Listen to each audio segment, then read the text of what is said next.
Hello everyone and welcome to the DeHart house. My name is Alicia and I'm your host of this crafty channel here on YouTube. Today is Sunday, October 6th, and it's time for me to wrap up what I was able to make in the month of September. So that's what I'm going to talk about today. I'm coming to you from my dining room today, set up in front of the fireplace. I spent a little time this morning setting up my fall decorations, and I just really wanted to sit here for today's episode. But I live in the western Washington, sort of greater Seattle region of the United States, and it's a beautiful fall day outside. It's foggy, it's chilly, and the leaves are changing colors on the deciduous trees, and it's very beautiful. So yeah, I'm very happy. Fall is my favorite season of the year. It's magical. It's just magical. So anyway, let's see what I was able to make and work on in the month of September. So in these monthly makes videos, I usually start with what I finished in the month, and I can tell you that I finished 0 fiber related projects.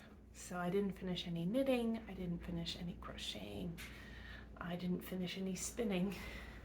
They're all still ongoing, which is a little boring for this episode, but I did finish some things from the garden.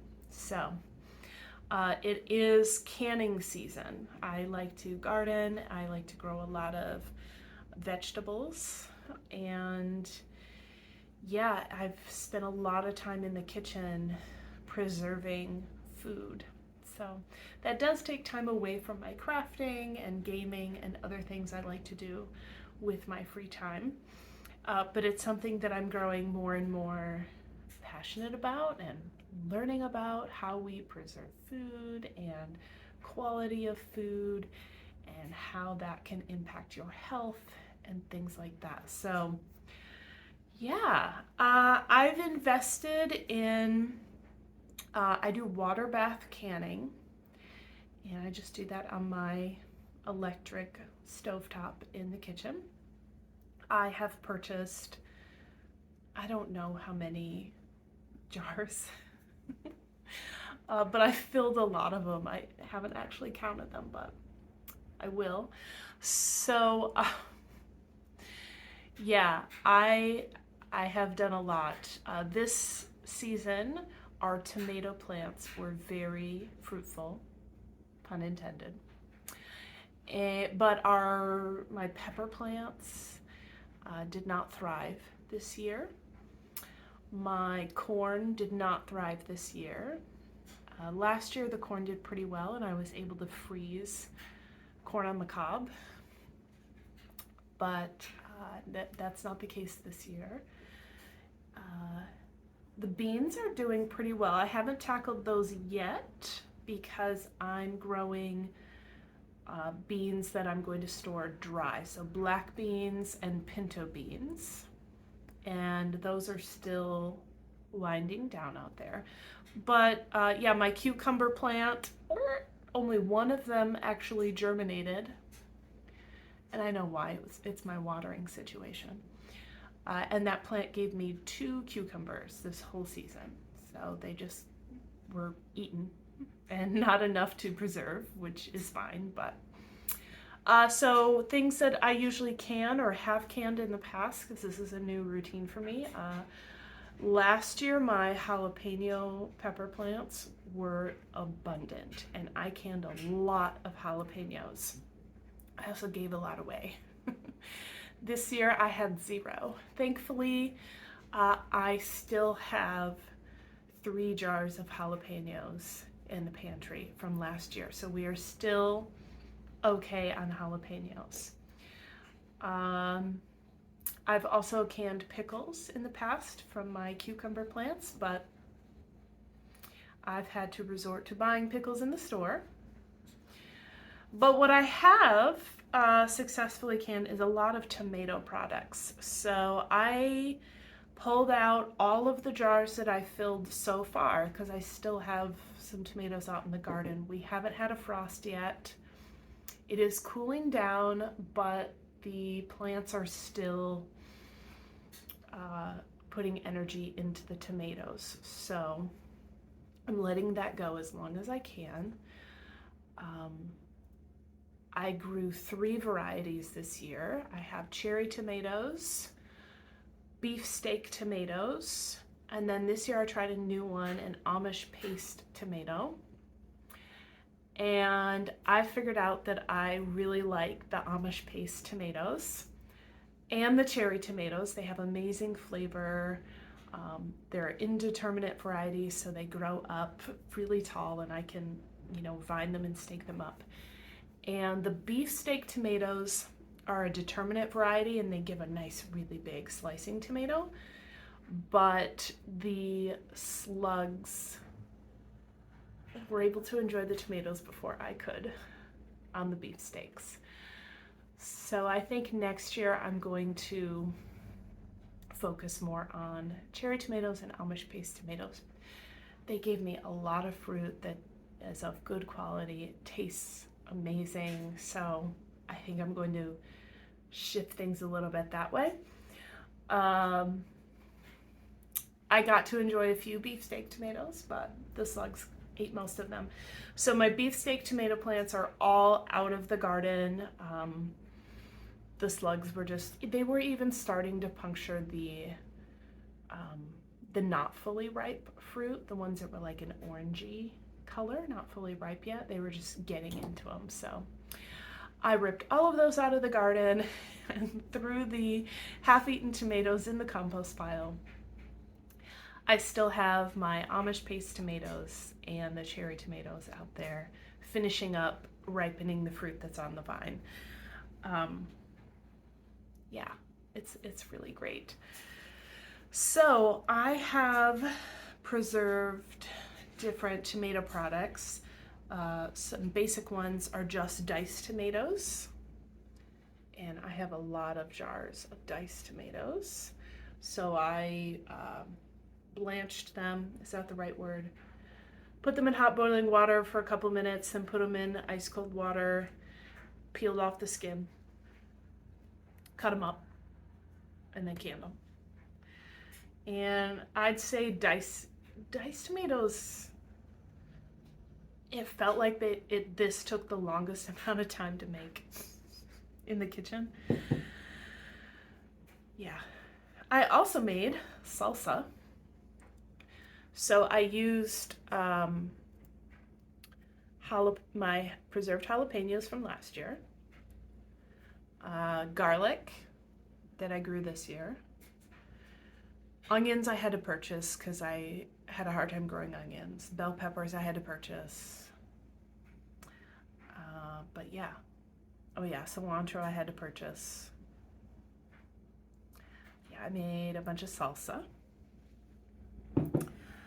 I have plain tomato sauce, and I think I only have 3 jars of this because there aren't many recipes I use that just have plain tomato sauce, but I thought I'd make a few. So plain meaning this is just tomato. I didn't add garlic, I didn't add salts, like plain.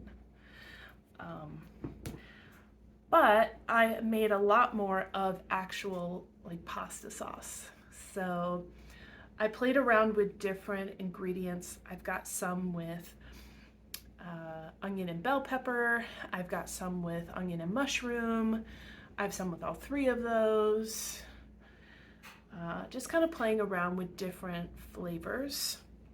And of course I added in like garlic and salt and pepper and that stuff.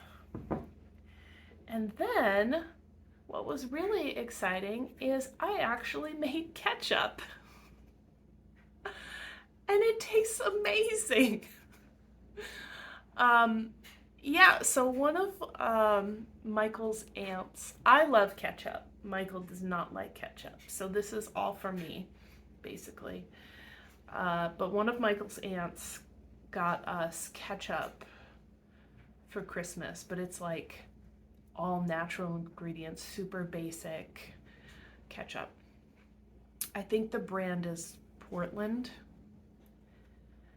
and it was amazing. At first I was like, who gives ketchup as a Christmas gift? This is different. I'm not used to this, especially since Michael is not a ketchup fan. But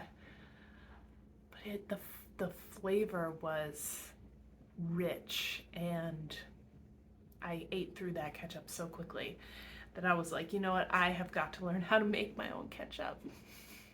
So yeah, I found a nice recipe online, and it comes with a YouTube video. So I'll put a link to that. I'll put a link to the ketchup and the salsa recipe that I found. I'll put those down in the description box below if you're interested. Like I said, the pasta sauce, I just tried a bunch of different things, so there are lots of things out there. And then the plain diced tomatoes, plain tomato sauce, it's just super easy. But I did try different methods for kind of cooking down.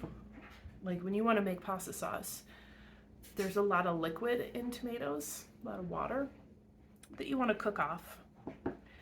And I can't remember where I saw this. So if I can find the source where I found this information, I will also link that down below. But someone had said instead of cutting up the tomatoes, putting it in a pot and cooking down, what they do is kind of cut them in half or quarters depending on the size of the tomato. Bake them in the oven, like in a dish. I was doing 425 degrees Fahrenheit for about 20 minutes to a half an hour. And getting a bunch of liquid off that way. And then I used tongs to like grab the tomato flesh out and leave the juice behind. And that saved a lot of time of having the tomatoes, boiling on the stove. And that is now like my go-to method. So yeah, I have spent a lot of hours in the kitchen working on these things. And so we are pretty well set for tomato products for the next year. Plus I have still more tomatoes out in the garden. I think, because I'm running low on jars now, I think I'm probably to the point where I'm going to start giving tomatoes away. So yeah, so even though the month of September was not, I didn't finish any yarny fiber crafts. I did finish food crafts, so. But I do have yarny, fibery things in progress still. So the project that I could have finished in the month of September, had I knit on this and not the other things, is a pair of socks. So this is the first sock, and I do this pretty often with socks. I'll be working on it in the evening, we're watching TV. I have done all the toe decreases. All I need to do is Kitchener stitch this closed. So it's the first sock. I still need to knit the second one. But oftentimes, I don't know what it is, but I like having the time to Kitchener this close and then immediately cast on the second sock. So oftentimes I won't actually Kitchener this closed unless I have the time to also start the second sock. So I could have finished the pair because once I cast on, especially doing the second sock, I'm pretty quick at knitting socks. But the pattern is one of my patterns that I'm still working on writing up to publish, but it's my Strawberry Fields sock.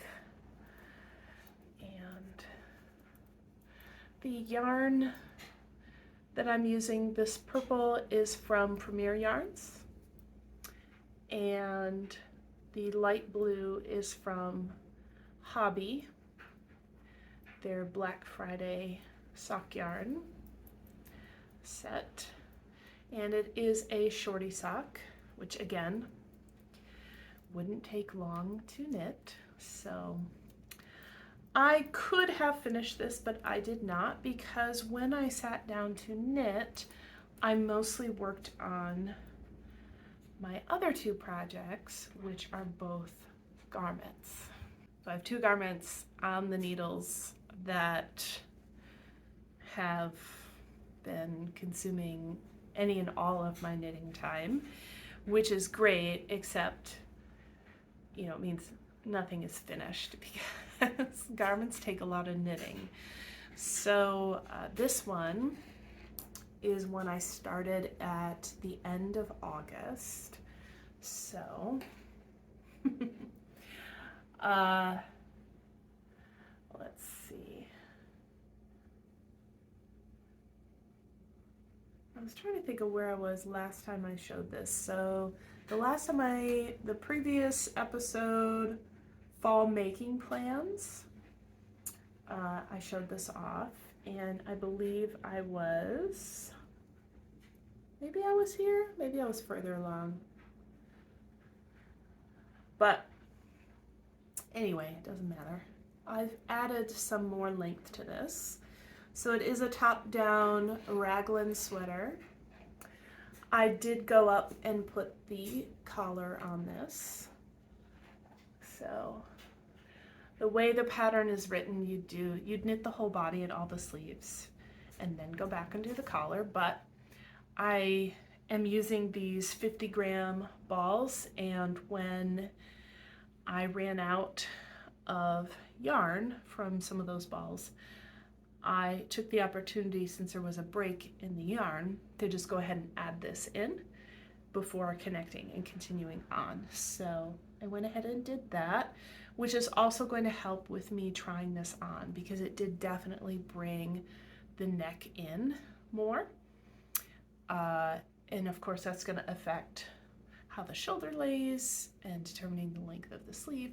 So I think it's really nice to add that in at an earlier stage. Sorry, my phone just buzzed. Oh, it's a random email. Great. So yeah, I measured this the other morning, and I think I'm only like 7 inches under the underarm here. So I definitely need more length on this thing, but it is coming along nicely. The yarn that I'm using is from Knit Picks. This is Knit Picks palette yarn. The light brown color is called Hare Heather, like a rabbit hair. And the green is Aurora Heather. Yep. And the pattern stitch that I'm using, so this pattern I'm kind of engineering. I'm using the So Faded Sweater by Andrea Mowry as a template. It's a pattern I've already purchased. I've knit it 3 times before as written, and then I thought I wanted a sweater with this stitch. So I'm using her pattern as a template for the numbers of stitches and things, and then I'm just modifying it to have this stitch. This is a broken seed stitch in 2 colors. And I'm having a lot of fun with it. So yeah, it's making progress, but yeah, I started that in late August, like the last week of August. And then right before Labor Day weekend, which is the first weekend in September, I got COVID. And I didn't want to work on this. It was still early on with the raglan increases and things, and I just didn't have the mental capacity to work on this. So in early September, I cast on another sweater, which is the second garment I'm going to show you, which is the same stitch pattern, but I'm doing it with worsted weight yarn. So let me get that on the hanger. Yeah, so I pulled out some worsted weight acrylic yarn from my stash. So I've got Karen 1 pound in 2 colors. I have white, and this one is called Dark Gray Mix. I still have quite a lot of yarn left. Those were full skeins when I started. And I don't know why, I felt like starting a new one, except this one is obviously not in the round. This is going to be a cardigan. And yeah, this one is going faster. I mean, it has less stitches because it's worsted weight yarn, and you know, less rows because it's worsted weight yarn. But yeah, so I was using the fingering weight version as a template for this. So when I got to a good size on the increases for the raglan yoke, I laid it out and measured it, and then knit this to match those measurements at that point. And so yeah, it's just coming along really nicely. And instead of joining it in the round, I am knitting it flat. And yeah, I wanted to do it in the round and steek, but because it's acrylic yarn, I'm not going to do that. I've steeked with acrylic yarn before and it's not amazing, and I'd like this to be amazing, and I'm loving it so far. It's very fun. I tried this on a few days ago, and the length is right around, it's pretty close to my hip bone. And I want it to be a little bit longer, but I'm going to have to decide about my bottom edge here. I think I want to do the edges in black. I don't know. This one, it was so obvious to me that all my edges are going to be in the dark green. So the collar, the cuff on the sleeve, the bottom of the body, they're all going to be in the dark green. That was an easy choice for me to make. Here, because I've switched up, here the main color is white. It's the lighter color, but over here it's the darker color. I don't know, what do you think? Would you do white for the collar and the sleeve cuffs and everything, or would you do the black, the dark gray mix? I don't know. So I'm gonna have to decide that, and how long I want that ribbing to be on the bottom. I don't want it to be a big wide band,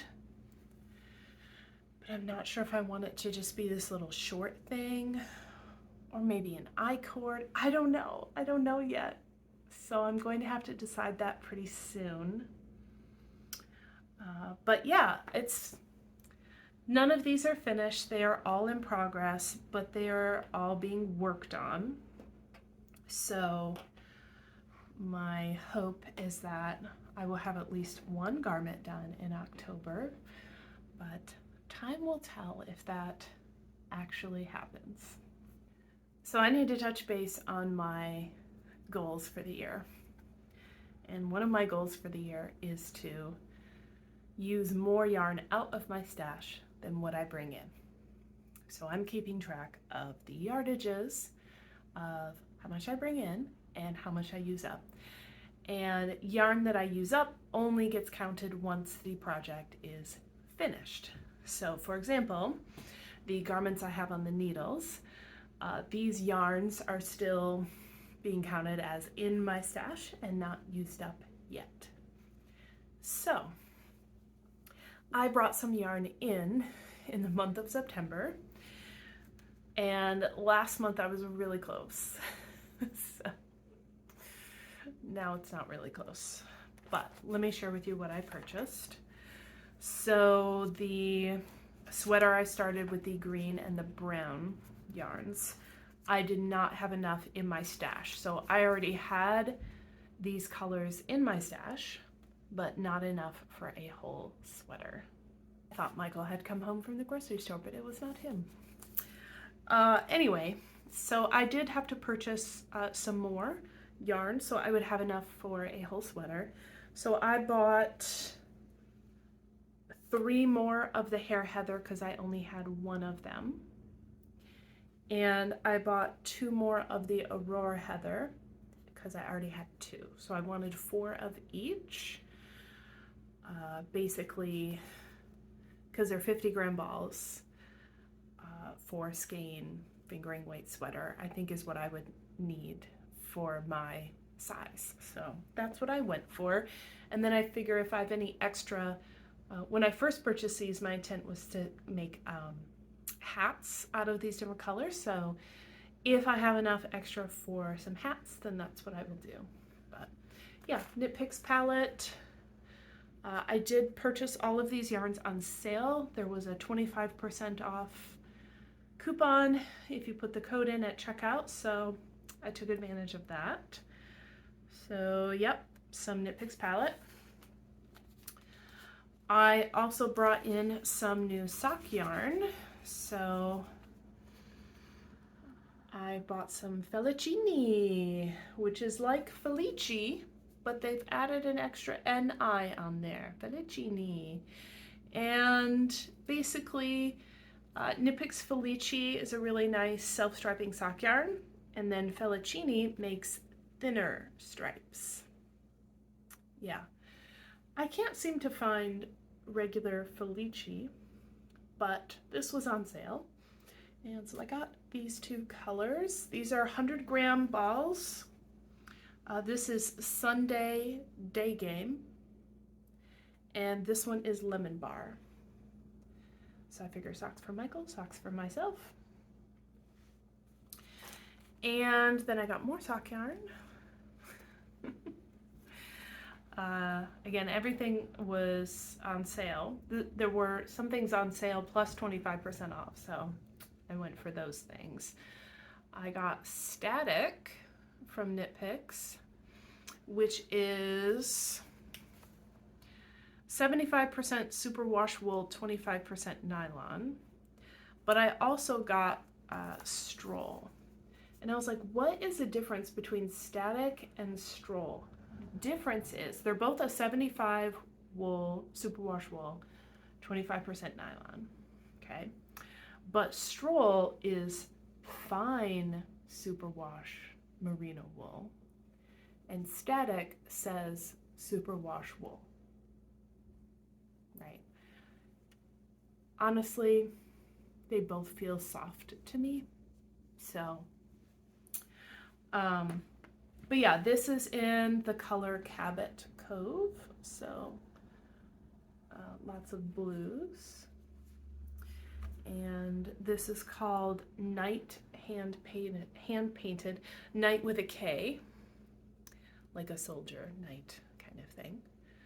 And so my thought was socks for Michael.